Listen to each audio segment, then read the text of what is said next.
Welcome to the Writing for Change Challenge.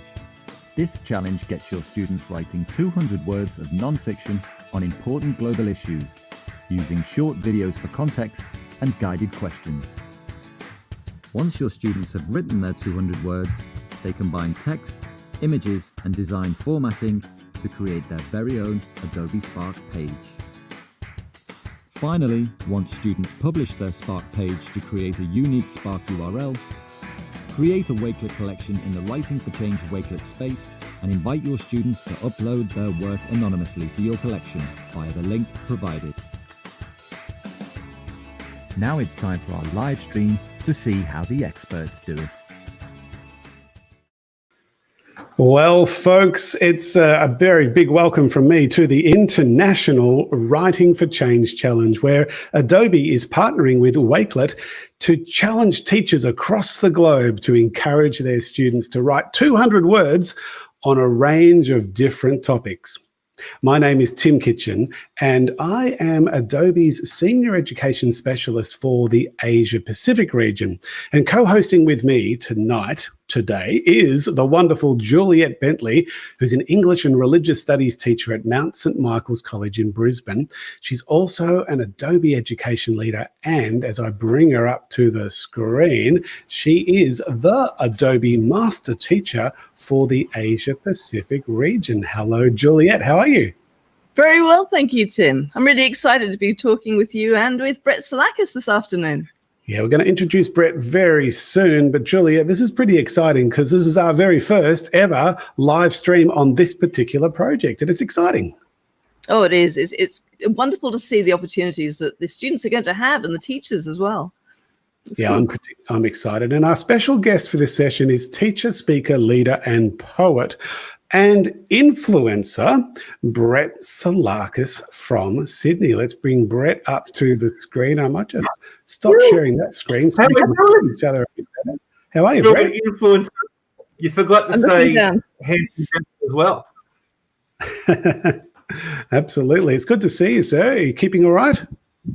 I am keeping very well, and I'm very happy to be here with you today. I'm excited to join two of my very good friends. Tim, very good to see you from down in Melbourne. Juliet, very good to see you up in Queensland. And the New South Wales representative right in the middle here. So we've got the whole east coast of Australia represented in one chat. It's fantastic. Well, Brett, in your case, we won't mention the state of origin. You know, I'm from Victoria. I shouldn't even know about it. But, you know. Excuse me, I'm still clapping. There you go. For those people from outside of Australia, you probably have no idea what we're talking about. But before we find out what Brett has done with his 200 words, let's have a look at all of the topics that students can choose from to take part in this challenge. Now, Juliet, I'm going to share my screen here so we can see this. And can you please go through the topics as I scroll through them? Before we go through the topics, let's just scroll through this particular page. What's happening here on the page? Well, this is a fantastic short video that introduces the challenge to the audience. And you'll see it beneath it, scrolling down there, is the bit.ly write 200 words web address. So please go to it, have a look. And I look forward to seeing the writing that comes from your students and from you. And who's the young man that we can see on this video? Dom Trenor. Yes, DigiDom. DigiDom is his baby in lots of ways, this project. So it's going to be fantastic. I'm sure he's going to have a lot to say about it. Dom is my colleague in the UK. He's the Adobe Education Evangelist for the whole of the Europe region and the Middle East as well. And he's based in London. We had a wonderful Inject Creativity live event with him last night. So it was lovely to introduce him to this Asia Pacific audience. Juliet, what's happening next on the Spark page here? Well, the wonderful thing with this Spark page is it has all the buttons that takes you directly to the challenges. And each of the challenges has its own video. It has 4 questions that you answer, or the students answer, in their writing. And then it also has the button so that you can directly upload it to Wakelet. And have you used Wakelet before, Juliet?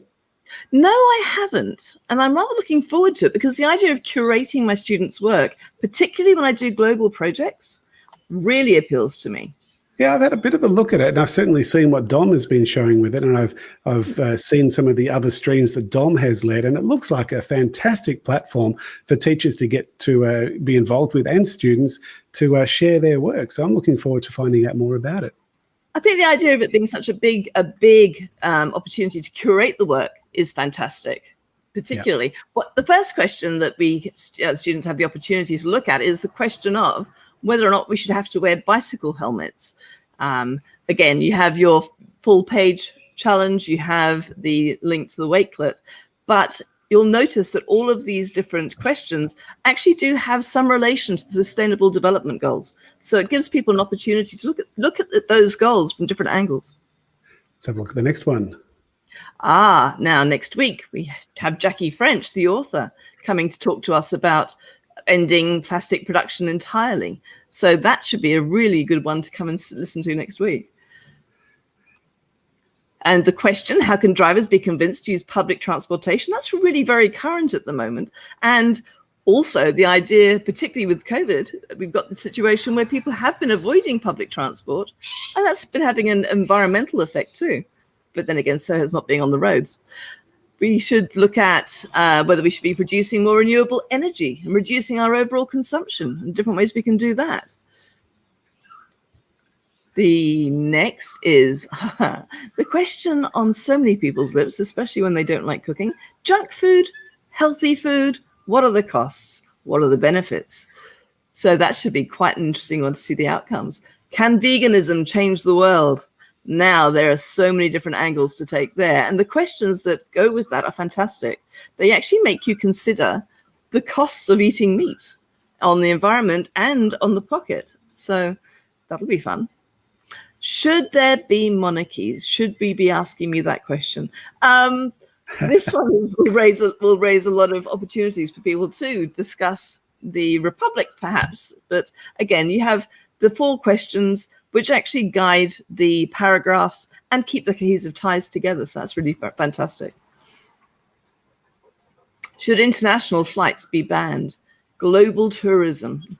We've had such a reduction in flights. It should be interesting to see. Should homework be replaced by acts of kindness? I'm an advocate. I really am. I think it's a brilliant idea. You know, service actually is fantastic to be able to encourage. And should smoking be advertised on social media? Brett, I think you've got a few things to say about that. I was going to say, that seems like a good topic to write a few hundred words on. It could be.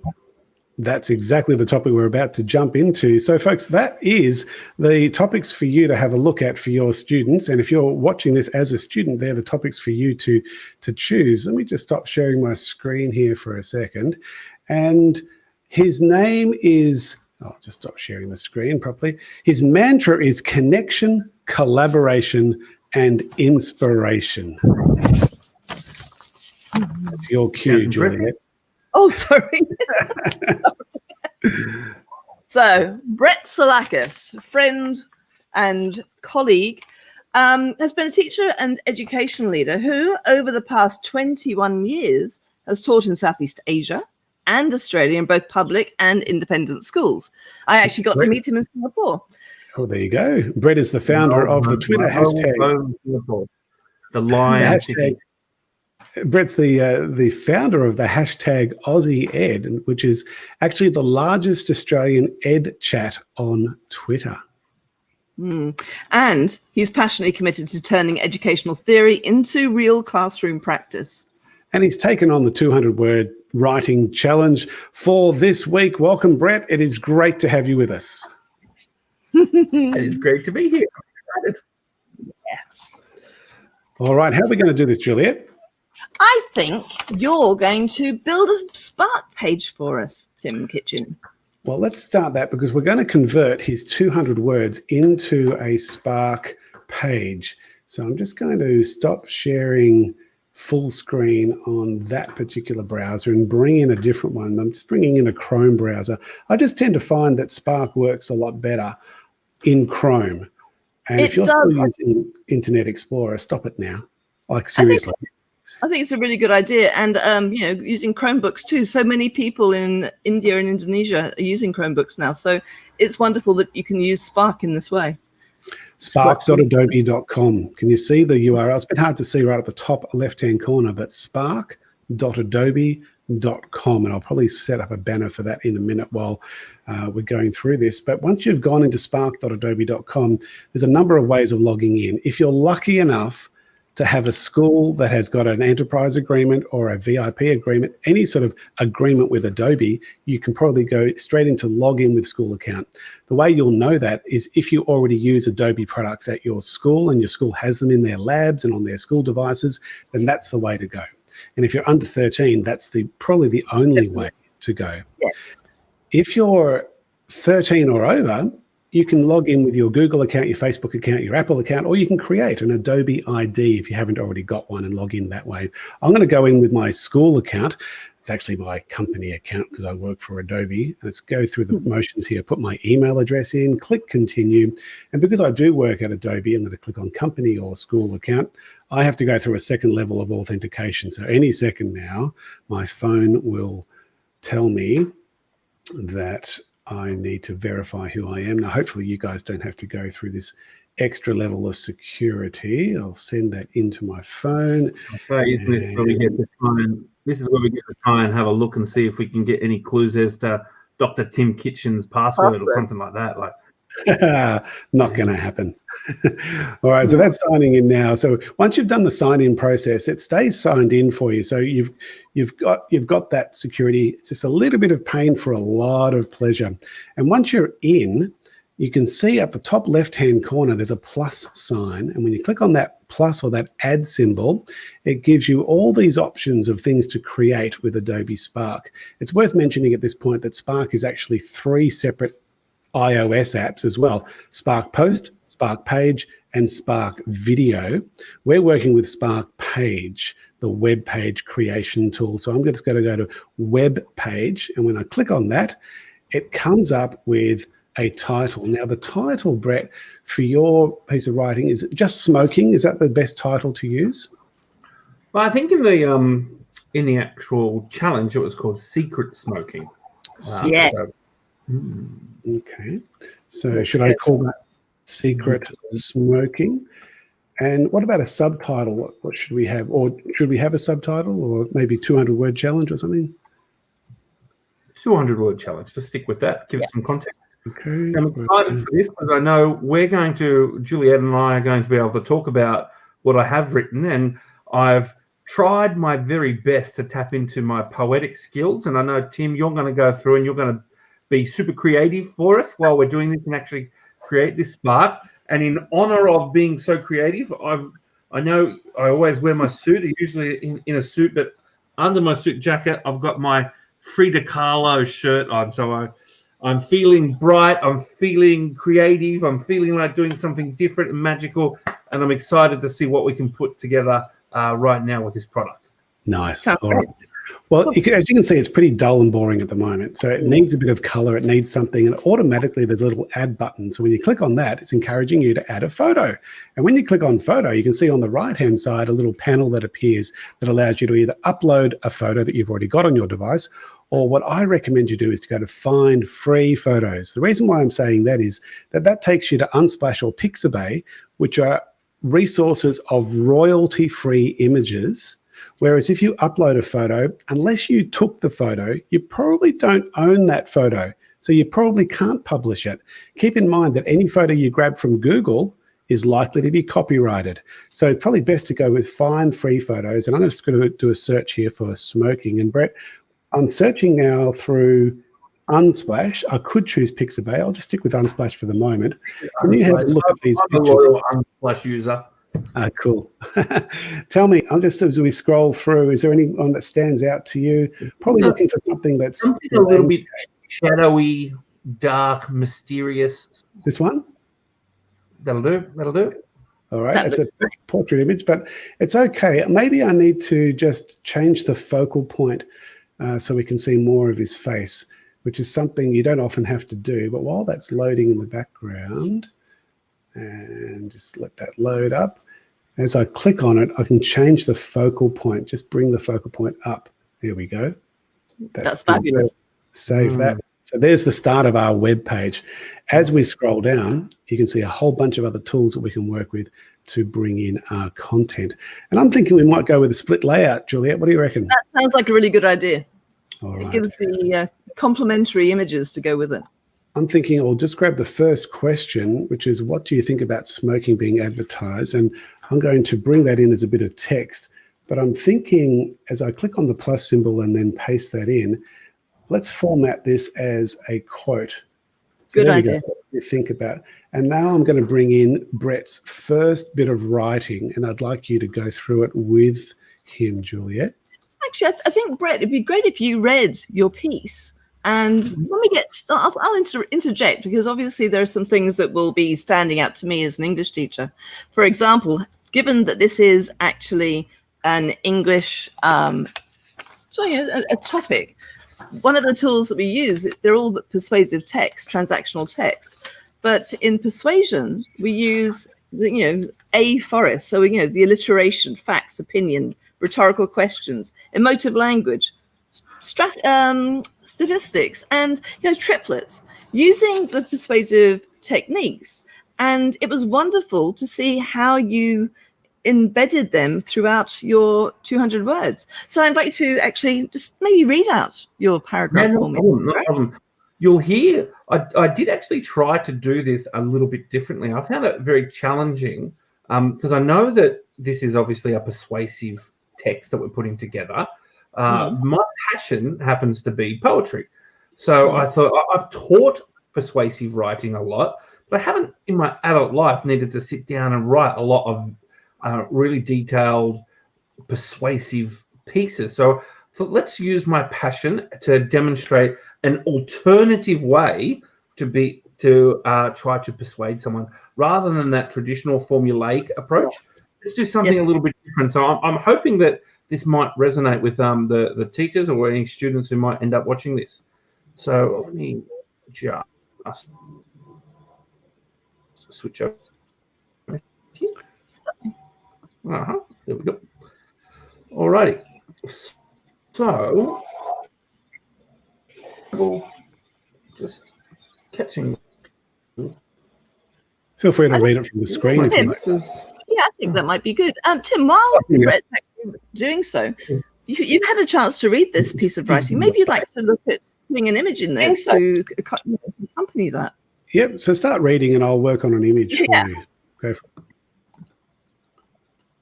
So, Brett? Yeah, okay. So, yeah, we have that question, that prompt there. What do you think about smoking being advertised secretly via social media as a little bit of a prompt? And this is what I've written. This is how I start the persuasive piece. Walking down a deserted, quiet corner of a shopping centre, you hear your footsteps echo against the cavernous walls of this unholy temple of consumerism. You pause. You sense something lurking. Someone or something is watching you. The hairs on the back of your neck stand on edge. Bravely, you walk forward when your pupils fixate on the advertising sign in front of you. Suddenly, it springs into action and launches its predatory attack. You have just fallen victim to the latest technological incarnation of an old technique, ambush advertising. This modern clandestine form of marketing, censors your social media account as you approach, and based on the data points collected from your social accounts, it produces personalized advertising that an algorithm has determined you to be most susceptible to. Today, the sponsor of the board was a tobacco company, and their goal was simple: to get you to smoke their product. It was really interesting listening to you read that, but also having read it before. You use that lovely alliterative soft or hard C with the quiet corner, consumerism, and cavernous. So the word choices set your audience up. But more importantly, I think with your technique here was you were very inclusive, but in a very canny way. You didn't say we. You made the person reading this a participant in the action. And that, I think, was very clever because you've hooked your audience. So with a persuasive piece, you've got to have a really good hook, and you sustained it because you used the short phrases to build dramatic tension. And you've set us up to be the victim of this predatory thing, which I think is very clever. Yeah.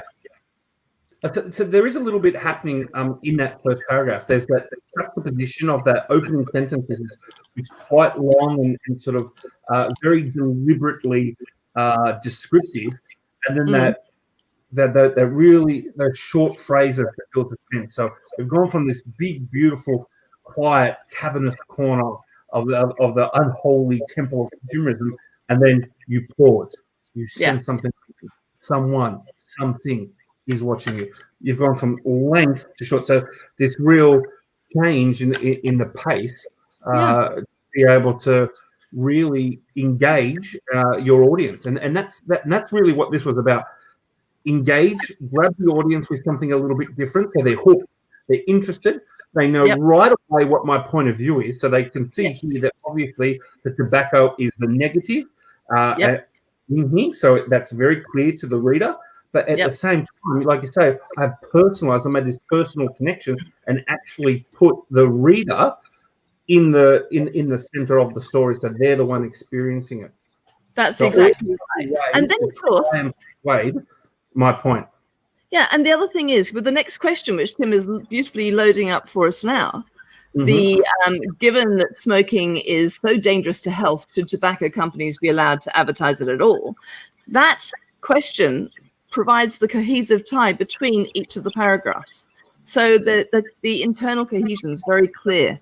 And that's one of the wonderful tools with this particularly, because with middle school, it's important that they see that there has to be a cohesive tie between each of the ideas, and that they build one upon the other. And because the questions are already provided, it gives them a tool to learn and to practice before actually creating their own, basically, I think.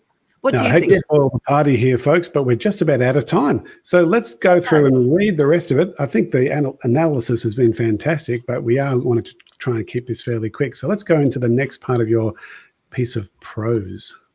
That's a good idea. No worries.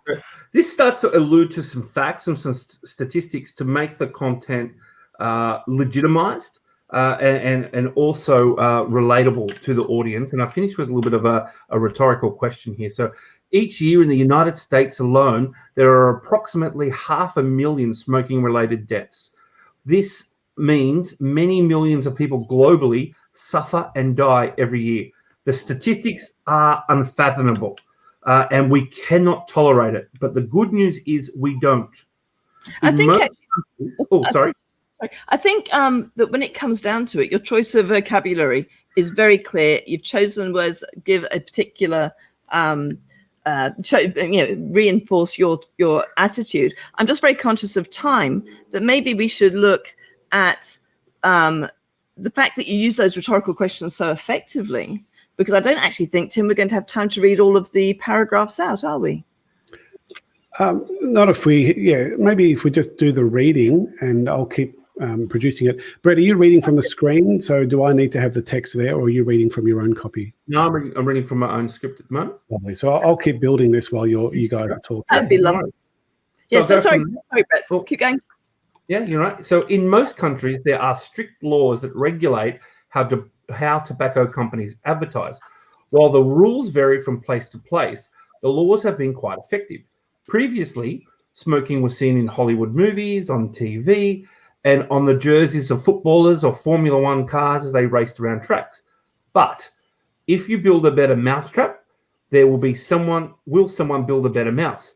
Has the tobacco industry discovered that they can use social media to covertly promote smoking?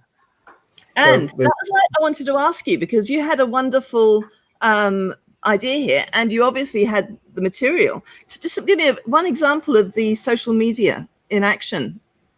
Yeah, so actually the WHO at the beginning of this year actually had a warning on exactly this thing. So a lot of tobacco companies, particularly there was some strong cases, I believe, in Malaysia, where tobacco companies have been just to have an image of them with a cigarette or whatever, not necessarily referencing smoking, but using their product, that product placement, becoming part of that whole social media influencing cycle.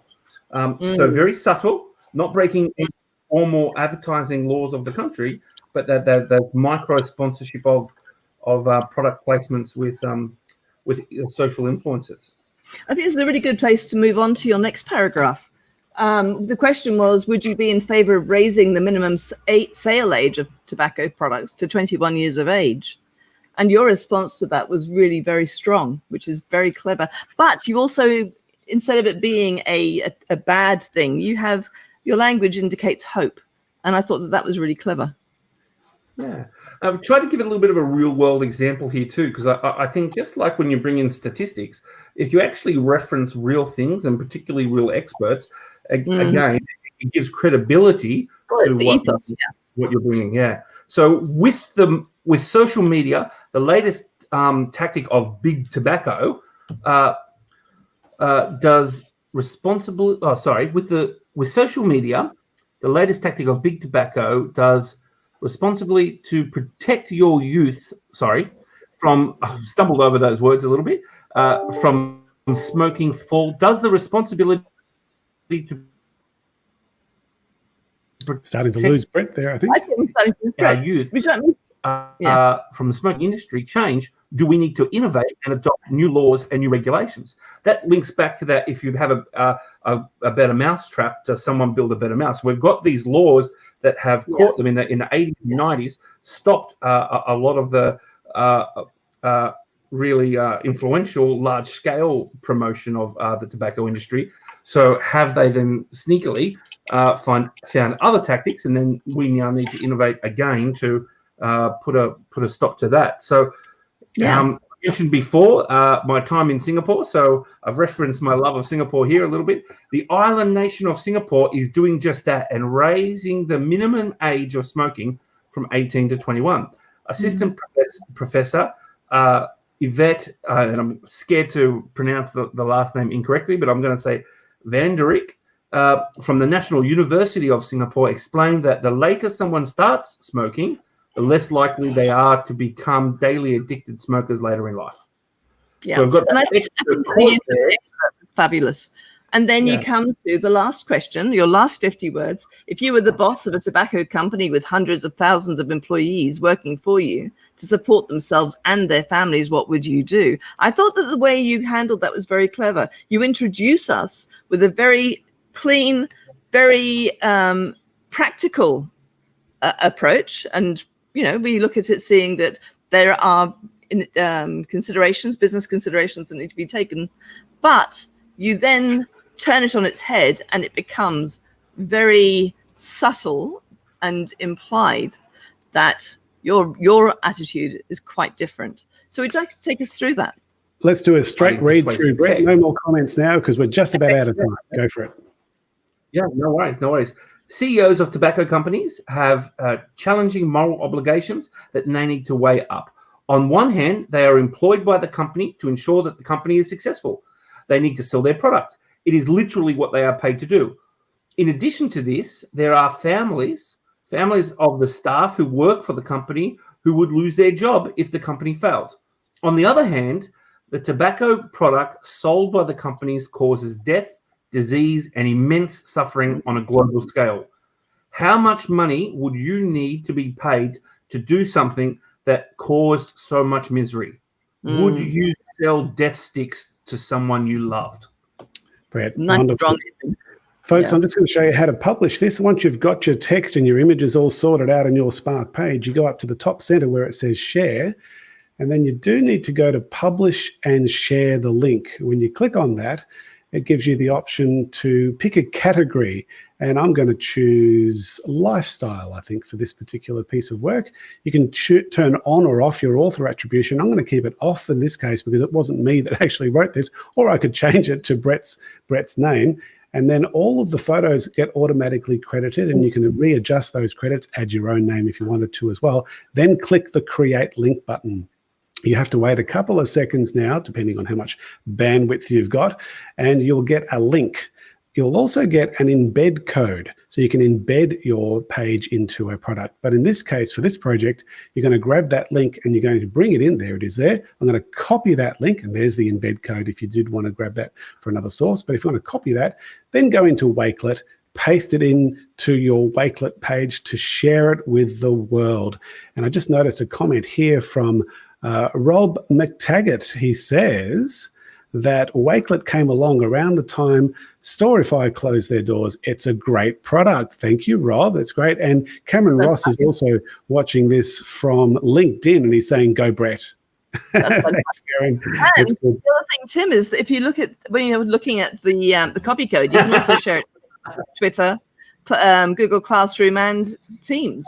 So it's a very versatile tool. We're focusing on Wakelet for this project, aren't we, Juliet? Yeah. Look up wakelet.com, and that's going to be fantastic. Brett, thank you so much for your contribution. Let me just stop sharing my screen so we can see you guys a little bit better.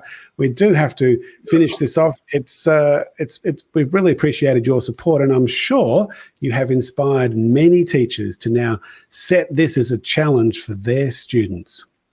Juliet, what's happening next week? Next week, we see Jackie French, which will be fantastic. And we'll see her 200-word writing for change. And if you're joining the EduTech conference next week, be sure to book in for the live Adobe session on Tuesday. Jackie was actually the Australian Children's Laureate and the 2015 Senior Australian of the Year. She was. She's a big wombat lover. Oh, absolutely. Yeah. Looking forward to having a quick chat to her about wombats as well, which is terrific. And as Juliet did mention, if you are going to EduTech next week, we do encourage you to join the Adobe session on Tuesday at 12:10. That's Australian Eastern Daylight Time. You have to book in for that session in advance, and we'd love to see you there. So very special thank you to Brett, and for Juliet as well for co-hosting. And thank you very much, everybody, and I look forward to catching up with you next week. All the best. Bye-bye. Bye.